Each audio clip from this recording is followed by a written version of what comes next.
Ketika bos minum obat, ibu terkejut menemukan dengan ketakutan tanaman pot yang terkena obat tiba-tiba layu. Melihat bos hendak meminumnya obat, ibu segera mencegah bos untuk minum. Tidak boleh diminum, obat ini beracun. Bos tidak bisa percaya saat mendengar ini. Ibu berkata, daun pot layu setelah terkena obat, dan kesehatan bos tidak kunjung membaik. Pasti ada hubungannya dengan obat ini. Tetapi bos merasa ibu terlalu curiga setelah mendengarnya. Bos bahkan menyarankan ibu untuk segera kembali ke kamar dan istirahat. Tetapi saat ibu selesai merapikan obat dan hendak pergi, ia bertemu menantu yang datang menjaga bos. Menantu segera bertanya apakah bos sudah minum obat tepat waktu. Mendengar hal ini, ibu sangat curiga. Namun untuk menghindari kecurigaan, ibu pun berbohong bahwa bos sudah minum obat dan istirahat. Setelah mendengar itu, barulah menantu merasa lega.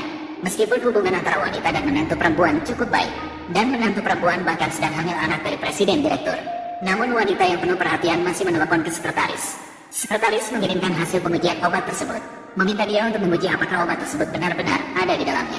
Dan keesokan harinya saat wanita mengadakan pesta ulang tahunnya, namun tiba-tiba presiden direktur mulai batuk keras. Pada saat itu, menantu perempuan dengan tepatnya datang dengan membawa obat. Ibunya melihat bahwa hasil pengujian belum keluar. Dia tidak berani membiarkan presiden direktur minum obat. Maka dia alasan bahwa presiden direktur telah minum alkohol dan tidak boleh minum obat. Namun si menantu perempuan malah mengatakan bahwa obat ini tidak bertentangan dengan alkohol, bahkan memiliki efek meredakan mabuk. Para tamu di sekitar mendengar hal ini, secara bergantian memuji bahwa presiden direktur telah menikahi menantu perempuan yang baik. Ibunya juga tidak bisa lagi menghalangi. Namun saat presiden direktur hampir meminum obat, sekretaris mengirimkan hasil pengujian obat herbal, menandakan terdapat anomali data di dalamnya. Maka wanita itu segera meraih obat cair dari tangan presiden.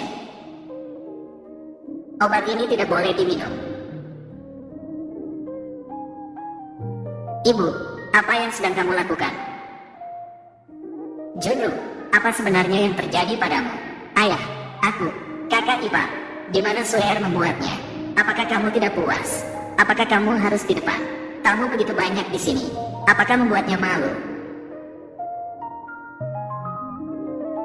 Nyawa seorang lebih penting daripada mempermalukan keluarga.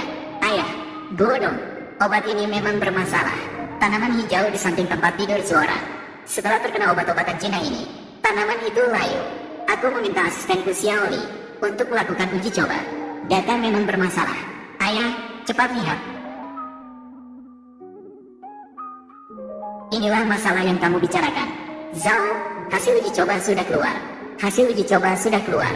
Ini menunjukkan adanya satu data yang tidak normal. Tapi obat ini memang untuk mengobati pneumonia, tidak beracun. Bagaimana bisa begitu? Menantu tidak bisa menahan senyum licik saat melihat situasi ini. Kemudian pura-pura baik hati, meminta presiden untuk tidak bertengkar dengan mertuanya. Seperti orang yang sangat mengerti orang, wanita itu ingin mengatakan sesuatu ketika melihat situasi tersebut. Menantu yang puas menghentikannya, mengatakan bahwa sebagai ibu mertua, dia belum memiliki menantu yang bijaksana. Saat itu, menantunya berdalih ingin mengambil obat luka bakar. Dia memberi isyarat kepada adik iparnya dan mereka pergi bersama. Zuoran, dengarkan aku. Aku benar-benar merasa ada yang tidak beres. Jangan bicara lagi. Sejak Suer masuk ke dalam rumah, dia telah berusaha keras untuk menjadi menantu perempuan yang puas. Bahkan pesta ulang tahun Anda hari ini, dia mengurusnya dengan perut hamil 4 bulan. Dengan sepenuh hati untuk membantu Anda mengurusnya. Kamu benar-benar mencurigainya. Itu benar-benar lucu. Tetapi, hanya saja, kamu sudah lelah. Kembali ke kamarmu dan istirahatlah. Meskipun pada saat itu ibu mertuanya tidak bisa membantah, namun dia masih percaya bahwa kecurigaannya tidak salah. Maka untuk mencari tahu kebenaran, dia diam-diam pergi ke lantai atas untuk melihat apa yang dilakukan menantunya. Siapa sangka dia secara tak sengaja melihat menantunya dan adik iparnya berbuat mesum. Maka dia segera mengeluarkan ponsel dan mulai merekam. Tidak disangka dia juga mendengar dari mulut mereka.